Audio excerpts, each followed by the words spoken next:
Hi అండి అందరికీ. అందరు ఎలా ఉన్నారండి? బాగున్నారా? మేమైతే చాలా బాగున్నాము. ఈ లాగ్ అయితే వచ్చేసి నిన్నటి ఈవినింగ్ లాగ్ అండి. అంటే మండే ఈవినింగ్ లాగ్. ఈ లాగ్లో అయితే చాలా మంచి మంచి విషయాలు అయితే మీతో షేర్ చేసుకుంటాను. అండ్ మన వీడియోస్ కంటిన్యూగా చూస్తూ నాకు సపోర్ట్ చేస్తున్న ప్రతి ఒక్కరికి చాలా థ్యాంక్స్ అండి.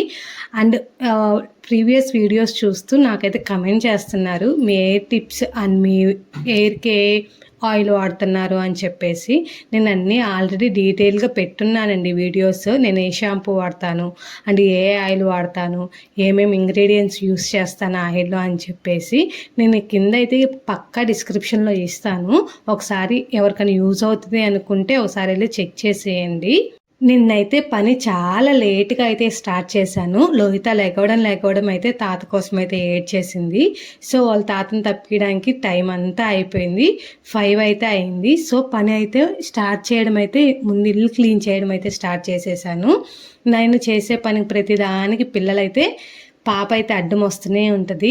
ఇంట్లో చిన్నపిల్లలు ఉన్నారు అంటే పెద్దవాళ్ళకి భూదేవికి ఉన్నంత ఓపిక అయితే ఉండాలి కదా. ఆ సహన ఆ ఓపిక లేకపోతే పిల్లల్ని అస్సలు భరించలేము అండి. అప్పుడప్పుడు వాళ్ళు చేసే అల్లరి తట్టుకోలేక, వాళ్ళు చేసే పనులకి మన కోపం బ్యాలెన్స్ చేసుకోలేక మధ్యలో మాత్రం అయితే సతమతం అయిపోతుంటాం కదా. ఎన్ని బొమ్మలున్నా వాళ్ళకి అమ్మే కావాలి, లేకపోతే వాళ్ళ చుట్టూ ఉన్న వాళ్ళు కావాలి ఆడుకోవడానికి. తెచ్చిన బొమ్మ కొత్తది అయినా కూడా అవి పాతవి అయిపోతుంటాయి. టాయ్స్ పక్కన పడేసి ఎందుకో మంతా ఆడుకుంటారు ఇంట్లో పిల్లలు.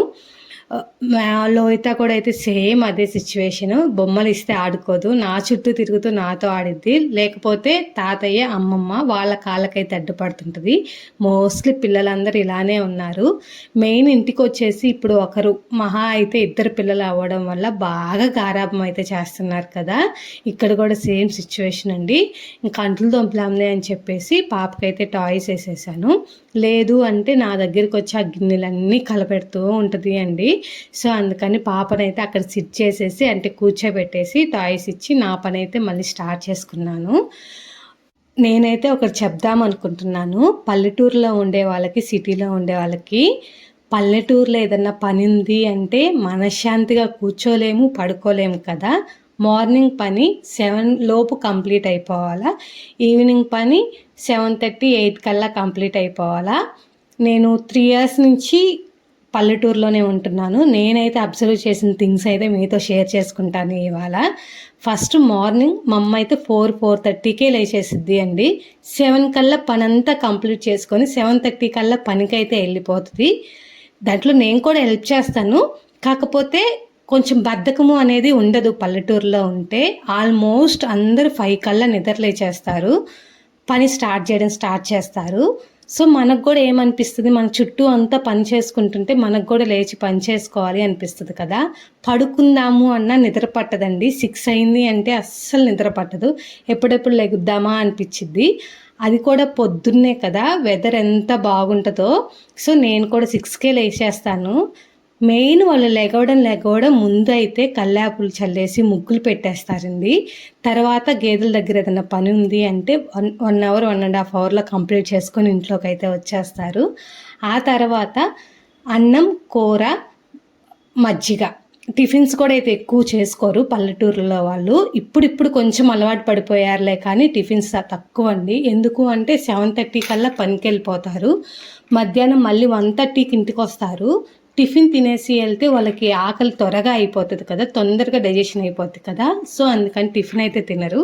మోస్ట్లీ అన్నమే తినేసి కొంచెం కర్రీ వేసుకొని మజ్జిగ పోసుకొని తినేసి వెళ్తారు. అమ్మ అయితే రోజు అదే చేసిద్ది, టిఫిన్ అస్సలు తిందు. అమ్మ వెళ్ళేలోపు నేను మోస్ట్లీ చేసేస్తాను టిఫిన్, కానీ తినదండి. నాన్న కూడా తినడు. లోహిత నేనే టిఫిన్ తినేది. నేను కూడా స్కూల్కి పాపని తీసుకెళ్ళడం లేట్ అయింది అంటే స్కిప్ చేస్తాను తప్ప టిఫిన్ మోస్ట్లీ అయితే తింటాను. అదే మనం సిటీలో ఉంటే 9 అయినా 10 అయినా మనకి మెలకువే రాదు ఎందుకో మరి. అసలు లేచి పని చేసుకుందాము అన్న ఇంట్రెస్ట్ కూడా అయితే రాదు కదా. మెయిన్ ప్రెగ్నెన్సీగా ఉన్నప్పుడు పల్లెటూరులో ఉండడం ఎంత అడ్వాంటేజ్ అంటే అంత అడ్వాంటేజ్ అండి. సిటీలో 4 గోడల మధ్య ఉండేదానికి అంటే పల్లెటూరులో ఉండే ఎంతవరకు మన పని మనం చేసుకోగలుగుతామో అంతవరకు పని చేసుకుంటూ యాక్టివ్గా ఫ్రెష్ ఎయిర్ని పీల్చుకుంటూ ఉంటే మనకి మన కడుపులో ఉన్న బేబీకి ఇద్దరికి చాలా అంటే చాలా హెల్ప్ అవుతుంది. నేనైతే అబ్జర్వ్ చేసింది ఇదే. కాకపోతే నా ప్రెగ్నెన్సీ టైం మొత్తం నేను సిటీలోనే ఉన్నాను, అది చాలా మిస్ అయిపోయాను. ఆఫ్టర్ డెలివరీ నేనైతే పల్లెటూరులోనే ఉన్నాను. సో ఇక్కడ పల్లెటూరు వాతావరణం అదంతా అయితే బాగానే ఎంజాయ్ చేస్తున్నాను. నాకు సిటీ కంటే పల్లెటూరులో ఉండడం అంటేనే చాలా ఇష్టం అండి. కాకపోతే పాపకి ఇప్పుడు స్టడీ టైం అవుతుంది కదా, పాప స్టడీకి ఇబ్బంది అవుతుంది అని చెప్పేసి ఇంక సిటీకి వెళ్దాము అన్న ఒక ఆలోచన తప్ప నాకు అస్సలు వెళ్ళబుద్ధి కాదు. ఎందుకు ఆ సిటీకి 9 అవుతున్నా 10 అవుతున్నా లెగుద్దామే, పని చేసుకుందామే, టిఫిన్ చేసుకుందాం అన్న ఆలోచనే రాదు. అదే పల్లెటూరులో ఉంటే 7:30 కల్లా కడుపులో ముద్ద అయితే పడిపోతుంది. అదొకటి అయితే నాకు బాగా నచ్చింది అండి. అండ్ అమ్మ వాళ్ళు పనికి వెళ్తారు అని చెప్పాను కదా, 9-9:30 గ్యాప్ 10 ఆ టైంలో ఎంత రిలాక్స్డ్గా ఉంటుందోనండి. ఇంటి దగ్గర ఇక్కడ కానీ మనం ఉంటే పని అంతా అయిపోయి కొంచెం అలా కూర్చున్నాము అంటే అసలు ఆ తెలియని రిలాక్సేషనే మనకి ఎంతో ఆనందాన్ని అయితే ఇస్తుంది. ఒక 50 సంవత్సరాలు బతికే వాళ్ళు పల్లెటూరులో ఉన్నారు అంటే ఒక 70 సంవత్సరాలు ఖచ్చితంగా ఏ డోకా లేకుండా వాళ్ళు తినే తిండికైతే ఖచ్చితంగా బతుకుతారు. సిటీలో ఉంటే అన్నేళ్ళు బతికే ఛాన్స్ కూడా ఉండదు. అంతా టెన్షన్ అండ్ పొల్యూషన్. మనం తినే తిండి కూడా అలానే ఉంటుంది. ఇక్కడ పల్లెటూరులో కొంచెం కొన్ని కాకపోతే కొన్నైనా ఇంట్లో కూరగాయలు కానీ పాలు మెయిన్ పాలు, ఇంట్లో పాలు, వాటి వల్ల అయితే చాలా యూజ్ అయితే ఉంటుంది. ఇక్కడ గ్యాస్ చూసి మీరు భయపడిపోవద్దండి. పొద్దున పూట జున్ను పాలు ఉంటే పొయ్యి మీద అయితే పెట్టేసి బయట బట్టలు ఉతుక్కుంటే మొత్తానికే మర్చిపోయాను. పాపతో చెప్పాను కదా, పాపతో ఉన్నప్పుడు మనకి ఎంత పని చేసుకున్నా తరగదు కూడా. పెట్టేసి బయట ఆల్మోస్ట్ హాఫ్ అన్ అవర్ అయితే బయటే ఉన్నాను. పాలన్నీ పొంగిపోయి గ్యాస్ అంతా ఖరాబ్ అయిపోయింది. అండ్ పాలు కూడా అయితే మొత్తం అడగంటిపోయాయండి. జున్ను పాలు కదా, చాలా డిసప్పాయింట్ అయ్యాను. నాకైతే చాలా ఇష్టం. కాకపోతే ఈవినింగ్ మళ్ళీ అమ్మ అయితే చేసింది, తిన్నాను. కాకపోతే మాకేంటి అంటే ఇక్కడ సింక్ అవన్నీ ఏమి ఉండవండి. గ్యాస్ క్లీన్ చేసుకోవాలి అంటే ఇది తలకాయ నొప్పి. నీళ్ళన్నీ వాటర్ అన్నీ క్లీన్ చేస్తుంటే కిందకి పడిపోతుంటాయి. అయితే టబ్ అయితే పెట్టేసి అలా మేనేజ్ చేసుకుంటాను. ఇంక ఈ పనులన్నీ అయిపోయాక కర్రీకి అయితే దొండకాయ పులుసు చేయమని చెప్పి అమ్మని అడిగాను. సో దాంట్లో ధనియాల పొడి అయితే లేదని చెప్పింది.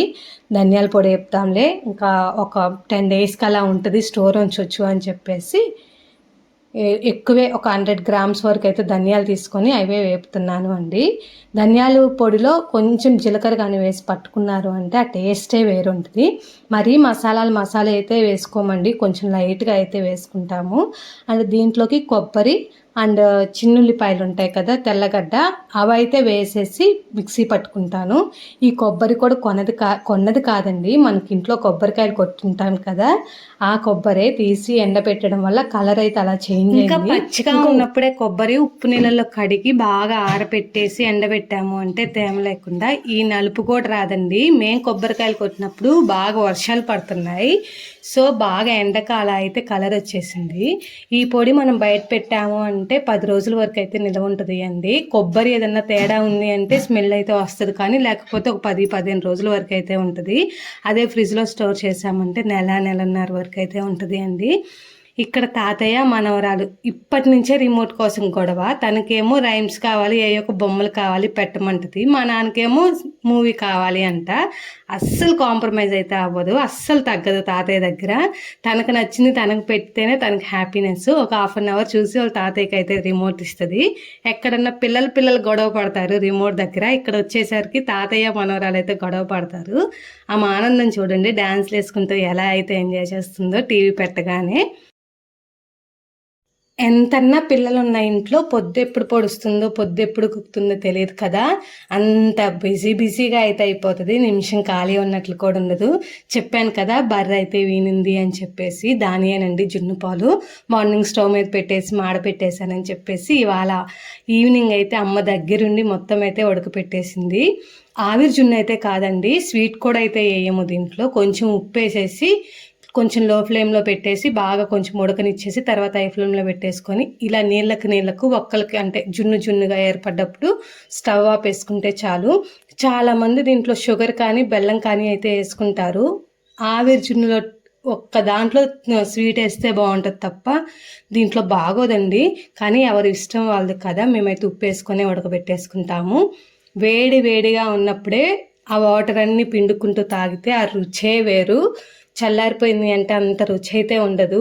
పల్లెటూరులో ఉంటే అన్ని అడ్వాంటేజెస్ కదా. మనకు కావాల్సింది మనకు కోరింది ఇష్టం వచ్చినట్టు తినొచ్చు. ఏది కొనుక్కోవాలి ఇప్పుడు దొరికిద్దా దొరకదా అనే టెన్షన్ కూడా అయితే ఉండదు.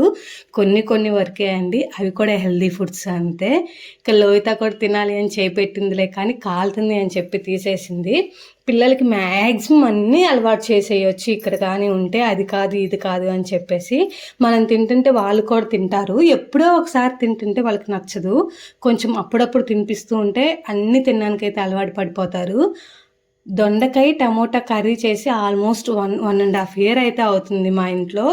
బంతుల్లో తినతే కానీ భోజనాల దగ్గర ఇంట్లో అస్సలు చేసింది లేదు. ఫ్రై కూడా చేసుకోమండి. చాలా మందికి దొండకాయ ఫ్రై అంటే ఇష్టం కానీ మేమైతే అస్సలు చేసుకోము. ఇవాళ ఎందుకో తినాలి అనిపించింది, బాగా ఆకలేసింది. అమ్మని చేయమని అయితే అడిగాను. అమ్మ వాళ్ళు చేసే ఎందుకో వంటలో మ్యాజిక్ ఉంటుందో ఏమో తెలియదులే కానీ అప్పుడప్పుడు మనం చేసుకొని వీళ్ళతో చేపించుకొని తింటుంటే తన తేడా ఎట్లుంటుందో కదా. నాకు బాగా ఆకలేసి నోరు చప్పగా ఉంది అనిపిస్తే అమ్మనే చేయమంటాను. అమ్మ చేసింది అయితే కడుపు నిండా తింటానండి ఇవాళ. అందుకనే దొండకాయ టమోటా కర్రీ అయితే అమ్మని చేయమని చెప్తున్నాను. వీళ్ళు చేసే దాంట్లో ఏదో మ్యాజిక్. మనం అన్నీ వేసేసి ఆయిల్లో ఉప్పు కారం పసుపు వేస్తాం కదా, వాళ్ళు అలా వేయరు. ముక్కలు కట్ చేసి పెట్టుకొని పచ్చి దాంట్లోనే వేసి తర్వాత ఆయిల్ అయితే వేస్తారు. మేబీ దీనివల్ల టేస్ట్ ఇలా వస్తుందో ఏమో నాకైతే తెలియదులే కానీ ఆల్మోస్ట్ అందరు ఇలానే వేస్తారు. మా పెద్దత్తయ్య కానీ మా అక్క కానీ అందరు ఇలానే వేస్తారు. ఇంకా అన్నీ కళాయి పెట్టేసి పోపు గింజలన్నీ వేసేసి కరివేపాకు వేసేసి పచ్చిమిర్చి ఒక ఉల్లిగడ్డ 2 టమోటాలు అయితే ముక్కలు చిన్నగా కట్ చేసేసి ఆయిల్ కాగనిచ్చి అయితే వేసేసింది. ఉప్పు కారం కూడా వేసింది చూసారా, పసుపు. ఇవన్నీ కొంచెం బాగా నీళ్లు పోయకుండా మగ్గనిచ్చేసి దొండకాయ ముక్కలు ఇలా చిన్నగా కట్ చేసేసుకొని వేసుకొని కొంచెం వాటర్ పోసేసి బాగా గుజ్జుగా వచ్చేదాకా ఉడకబెట్టేసుకుంటే ఆ కర్రీ టేస్ట్ ఎంత బాగుంటుందో కదా. ఇంకా మనం పోసిన నీళ్ళన్నీ ముక్కలు బాగా నీళ్ళల్లో ఉడికిపోయి నీళ్ళన్నీ ఇంకిపోతాయి అన్నప్పుడు కూర కూడా కొంచెం గ్రేవీగా వస్తుంది అనుకున్న టైంలో స్టవ్ అయితే లో ఫ్లేమ్లో పెట్టేసుకొని కొంచెం ధనియాల పొడి అండ్ ఉంటే కొత్తిమీర వేసుకొని స్టవ్ ఆపేసుకుంటే అసలు ఆ టేస్టే వేరండి. ఒకసారి అయితే పక్కా ట్రై చేసి అయితే చూడండి. దొండకాయ ఎన్నో రకాలుగా చేస్తారు కదా, ఈ రకంగా చేయడం అయితే చాలా రేరు. అందరు పెద్ద ముక్కలు అయితే కోసి చేస్తారు. మేమైతే ఇలా అయితే చేసుకుంటాము అండి. ఇది అయితే వచ్చేసి లాగ్ అయితే ఇంతటితో అయితే ఎండ్ అయితే అయిపోయింది. మీకు ఇంకా ఏమన్నా మంచి వీడియోస్ కావాలి అనుకుంటే మన కమెంట్ సెక్షన్లో కమెంట్ చేయండి, నేను పక్కా అయితే షేర్ చేస్తాను. సరే అండి, ఇంకా మరి అయితే ఉంటాను. అందరికీ బాయ్.